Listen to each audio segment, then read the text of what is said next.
A repeat performance on Capitol Hill. Lawmakers blame Planned Parenthood for an impasse over Zika funding. Donald Trump speaks out about national security, how he'd increase military spending. Undercover videos expose the abortion industry, how one state is trying to stop these investigations. And Pope Francis urges more understanding. His message for everyone struggling with sin. On EWTN News Nightly for Wednesday, September 7th, 2016.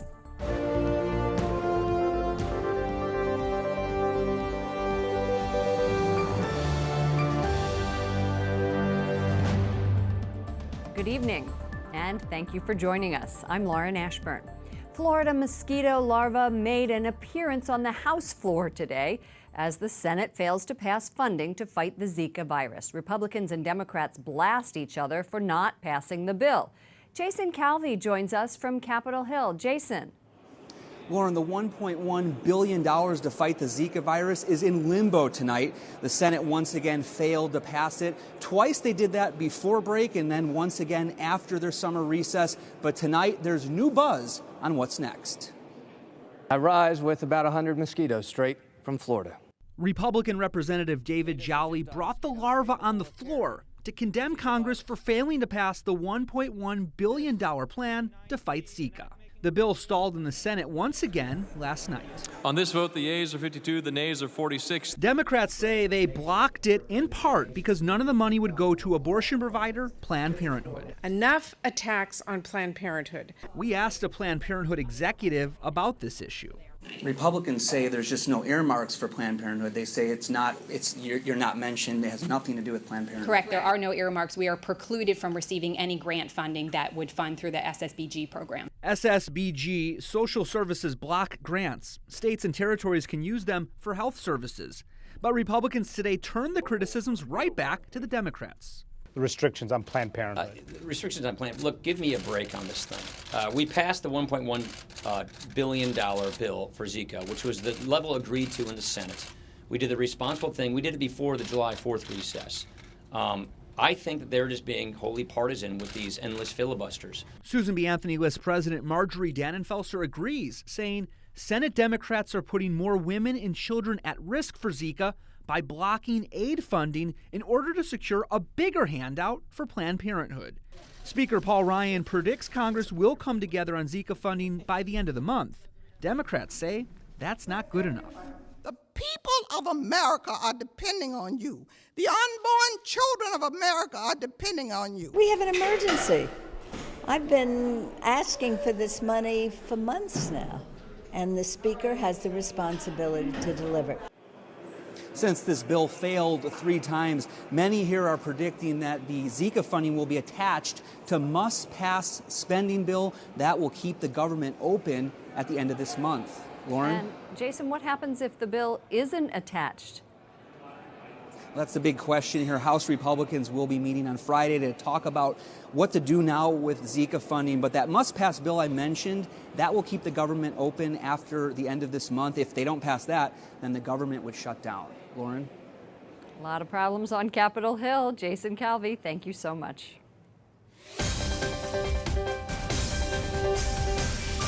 There's more fallout over Donald Trump's trip last month to Mexico. The country's Treasury minister resigned in the wake of the Mexican president's meeting with Trump. Mexicans complained that President Enrique Peña Nieto was poorly advised by the people around him. Peña Nieto was ridiculed for not confronting Trump more directly over his vows to build a border wall and to force Mexico to pay for it. A new poll says a greater number of Americans oppose Trump's plan to build a wall along the Mexican border. About 6 in 10 of those surveyed in the CNN ORC poll were against the plan, and most doubted Trump's assertion that Mexico would pay for it. On the campaign trail today in Philadelphia, Trump vowed to boost military spending by tens of billions of dollars.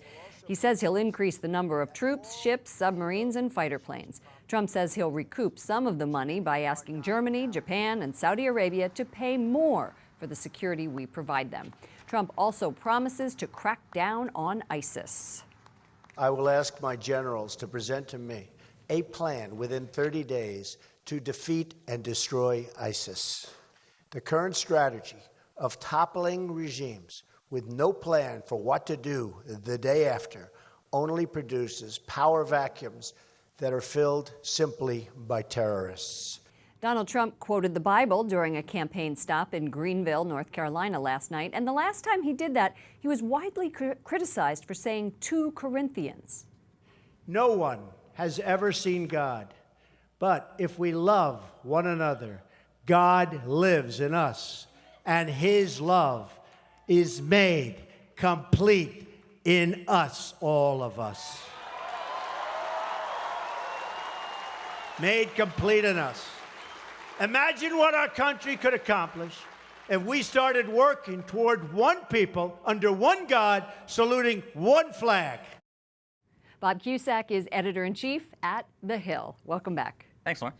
Donald Trump. He has reached out over the weekend to the African-American community. Today, he's saying to the military, I am going to increase spending. What do these 2 things tell us about his outreach strategy? Well, he certainly needs to do better among minority voters. He can't get there just on the strength of white voters. So he needs to do better among black voters and among Latinos. That's part of his strategy. He's got a while to go. He's not doing well in the polls with either demographic. Now, I think reaching out to military veterans, that's kind of his base. He's been talking about that since the primary.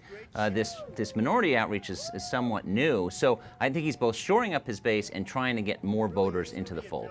Which is what he needs to do in order to make up the polls. So Hillary Clinton, let's move to her. She held a, what shall we call it? A press gaggle, a press conference, a press avail? Quasi. Maybe everybody's sort of debating over Yes. what she was doing. But she did take questions and answers from the press on her plane. She typically avoids the press. Why did she do it? Well, she's been getting a lot of criticism from the press, and justifiably so. If you're going to be president of the United States, you need to take questions from the press. If you're going to deal with foreign countries, you need to be able to deal with journalists. So I also think she's been laying low and ceding the stage to Donald Trump. And he went to Mexico, and that trip went fairly well for him. And then he had a big immigration speech. So I think there's been a little nervous because she's lost a little bit of that convention bounce that she got. And so I think now, when you hold a press conference, you can go after Trump and get some headlines. That's what she did. Maybe we'll see more of this. Well, that turns us to the Washington Post front page story today. It has a new 50-state poll. So these are individual state polls. Hillary Clinton has 244 electoral votes. Trump has 126, and there are 168 toss-ups. Put this into perspective for us. How did the 2008 Obama-McCain or the 2012 Obama-Romney compare at this point in the election? Well, there are a lot of similar states, and both at this point that both Romney and McCain could have won, and then the October surprise was the financial implosion for McCain, and then he was basically done after that. Romney, remember, had the great debate against Obama in the first debate, and then kind of faded after that. Got a little overconfident. Full of women. Yes, had some what I'm gaffes. remembering. Yes. So this poll shows, listen, we're looking at the same battlegrounds, but a few others, and the others, obviously, we're looking at Ohio and Virginia and Florida, but Texas is very close. That's good news for Hillary Clinton. Michigan is pretty close. That's good for Donald Trump, and also Georgia's good for Clinton. So some states are a little bit different this time around. Okay, great. Bob Cusack, thank you so much, editor-in-chief of The Hill. Thanks, Lauren.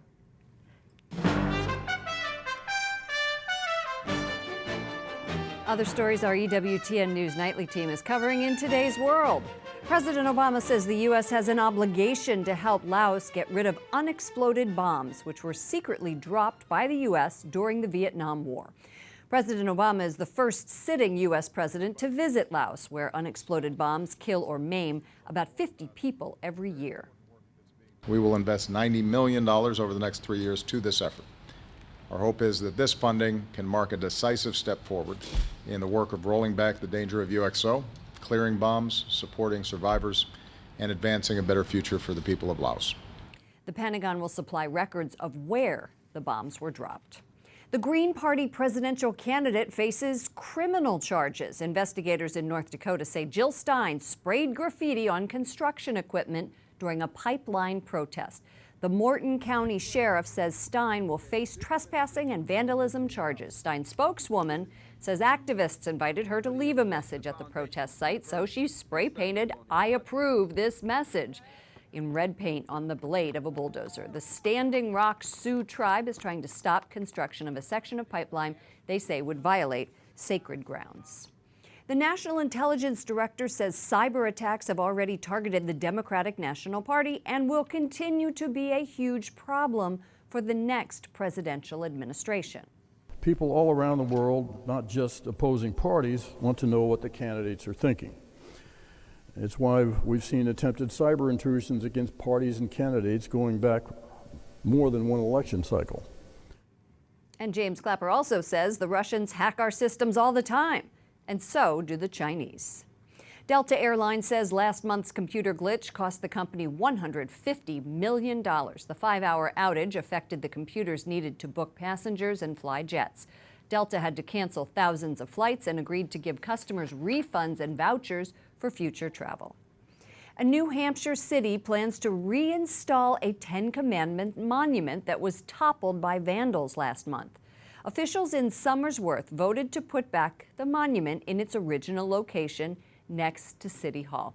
A community fundraising group called the Fraternal Order of Eagles first gave the granite Ten Commandments tablet to the city in 1958. The mayor says some people have protested its location, but she says it meets the First Amendment separation of church and state.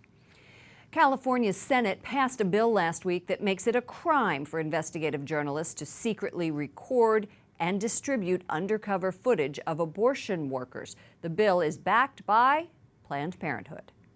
Live Action President Lila Rose joins us now from outside San Francisco. Welcome to the program, Lila. Thanks, Lauren. How are you doing? I'm good. This whole thing is in response, right, to David Daleiden's recent undercover videos? Yes. So Center for Medical Progress came out with a series of videos just last year in 2015 showing Planned Parenthood selling and willing to barter for the parts of children who had been aborted, their heart, their lungs, their liver. And now assemblymen have gotten together and said, we're going to further criminalize this in the state of California, which is where Center for Medical Progress was based out of Irvine, California. And it's a clear act of retaliation against journalists who are working hard to expose the many abuses of the abortion industry and lobby. But it doesn't seem like it's going to be signed, or will it, by Governor Brown? Well, remarkably, Lauren, it's passed the Assembly in California. And again, this is a bill that even the ACLU opposes, which is a very pro-abortion group. Even the California Newspapers Association opposes. So it passed the Assembly, which people were very surprised about, because this is basically banning the recording and the publishing by a reporter of investigative footage of investigative content. And it's passed now the Senate as well in California. It needs to then get approval for the changes made by the Assembly and then move to the governor's desk. So it's very troubling how far this bill has gone. Do you think that other states are going to look at this and say, aha, this is something that we can do as well? I think that, first of all, if it does pass in California, it's an absolute constitutional challenge that will take place. I think it will go to the Supreme Court, ultimately, at least to district court and then to the Supreme Court, because you can't ban the freedom of the press in the way that this bill explicitly does, and does because it's backed by a pro-abortion lobbying group. It's backed by Planned Parenthood, who says, stop reporting on me, stop investigating me, even though they're receiving taxpayer funds, and they're trying to fight back by trying to ultimately muzzle journalists and stop them from getting the truth out to the public. Okay, Lila, let me play devil's advocate here. You know that recording confidential communication without consent is already a crime. What do you say to critics who say, hey, this is really deceptive? Well, first of all, I mean, doing undercover reporting is only banned or limited in some states. Many states, in fact, the majority of states, allow for recording without the consent of both parties. So that's something that investigative journalists, 60 Minutes, NBC, have been doing for years. What this is really about is trying to silence freedom of the press, who are working to expose special interests, especially the very barbaric and vicious abortion industry in this country, which is backed by $500 million. Planned Parenthood receives $500 million of taxpayer money every year. That's what this is really about. It's not about some high standard of truth. If you want to talk about truth seeking and exposing that, we need to do investigative journalism, because the public doesn't know half the story about what's really happening in America's abortion industry. Lila Rose, president of Live Action, thank you so much for joining us. Thank you, Lauren. Coming up, the Pope grants an audience to our EWTN Germany crew. what the Holy Father said about Mother Angelica. And the Pope's weekly message. Rome's Ed Penton tells us the Pope's thoughts on Jesus' relationship with sinners.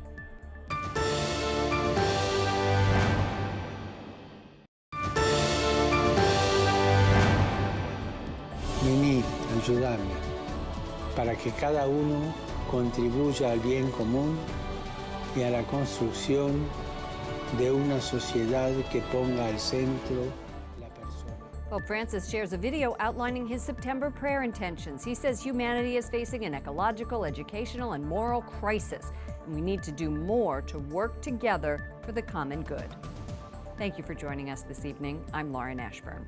The Pope offered a blessing to our EWTN Germany crew today. They met him at the Vatican, thanking the Pope for his service and offering to pray for him. They also asked the Pope to bless an image of our foundress, Mother Angelica, which he did. When the Pope saw Mother Angelica's picture, he said in German, "She's up there," meaning in heaven. And the Pope added, "She's a great woman." Our crew said they were impressed by the Holy Father's empathy, tenderness, and love.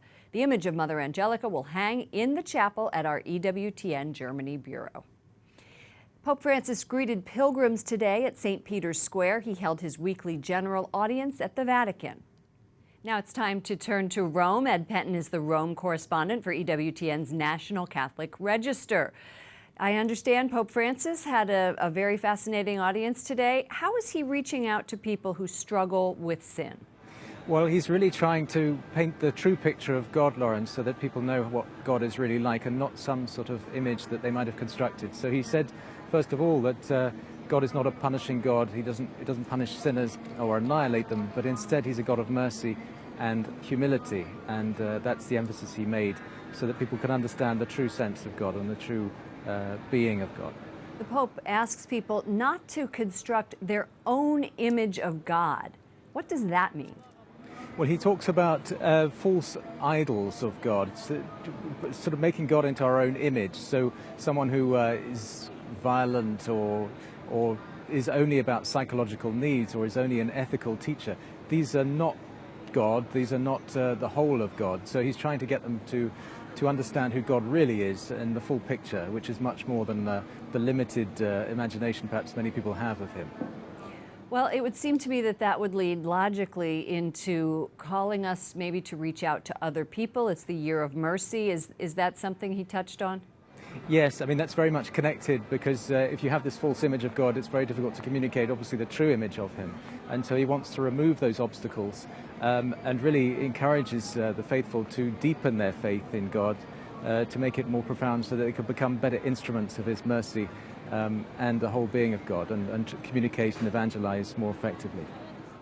Ed Penton, thank you. It's always great to hear from the Holy Father. National Catholic Register's Ed Penton. Thanks, Lauren. Pope Francis has agreed to address a forum on the global economy. The 2016 Fortune Time Global Forum will take place December 2nd and 3rd in Rome. It's designed to bring together business, academic, and religious leaders to talk about job creation, poverty, and the refugee crisis. All are central issues to the Pope's mission to help the forgotten people of the world. Up next, severe storm, wind, and waves batter Mexico's Pacific coast. When the tropical storm will arrive in America. And beyond genocide, what's the next step to protect Christians in the Middle East?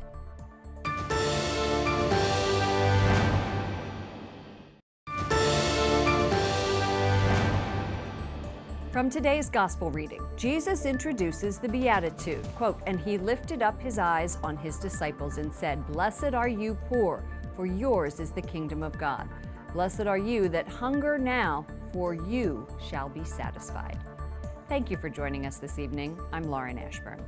Severe weather threatens Arizona and New Mexico. The remnants of Hurricane Newton are moving north after striking Mexico's Pacific coast. Newton has weakened into a tropical storm, but it is still packing strong winds and heavy rain. Southeastern Arizona will be the first to see the storm after it crosses the U.S. border today. Former Brazilian President Dilma Rousseff leaves the presidential palace for the last time. The Brazilian Senate voted to impeach her and remove her from office 6 days ago due to fiscal irresponsibility. She calls it a coup. Protests erupted around Brazil when the vice president took the helm. German Chancellor Angela Merkel says her country is stabilizing after an unprecedented wave of migration. Millions of refugees fleeing Syria and North Africa have arrived in Europe. Merkel says Germany is integrating immigrants and adding more money to schools. Pope Francis's U.S. representative celebrates an ecumenical prayer service focused on the plight of Middle East Christians tonight. It's in conjunction with an annual Washington, D.C. conference aimed at preserving Christianity in the Middle East.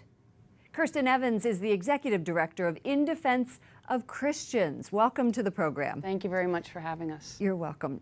Your group's National Advocacy Convention begins today, and the theme is Beyond Genocide. Since you've been so successful in getting the State Department to declare genocide, what's the focus going to be of Beyond Genocide? That's right, Lauren. Well, this year's convention has the theme Beyond Genocide. It has three main focuses, right? The first, I would say, is the message of hope.